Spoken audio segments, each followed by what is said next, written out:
कैसे, नहीं समझे?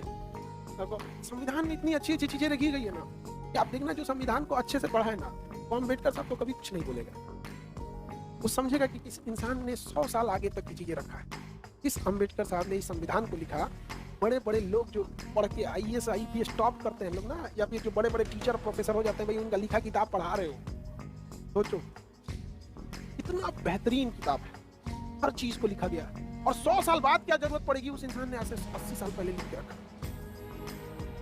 और हर चीज, उस समय पैसे नहीं थे, सोचिए उस इंसान की विचारधारा, उस समय पैसे नहीं थे ये सारी चीजों देने के लिए, तो DPSP में डाल के चला गया कि आने वाले समय में जब गवर्नमेंट के पास पैसा होगा, जब देश डेवलप होगा, क्योंकि उस समय हम लोग गुलामी से आजाद हुए थे, क्या ही हो गया। गुलामी से आजाद का मतलब तो क्या होता है, जैसे ऑपरेशन के बाद आदमी कैसे चलता है, धीरे चलो, खा मत ये तू, समझे?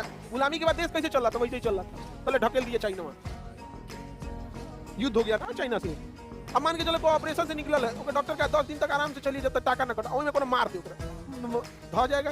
हम लोग जैसे आजादे हुए थे, पाकिस्तान से युद्ध हो गया, चाइना से युद्ध हो गया, फिर पाकिस्तान से युद्ध हो गया, जवाहरलाल नेहरू की मृत्यु हो गई, लाल बहादुर शास्त्री की मृत्यु हो गई, सरदार पटेल की मृत्यु हो गई, गांधी जी को मार दिया, सुभाष चंद्र, मतलब जितने लीडर सब चले गए यहाँ पे। और बीमारा देश, बड़ी संकट से हम लोग उठे हैं, बहुत दिक्कत हुआ।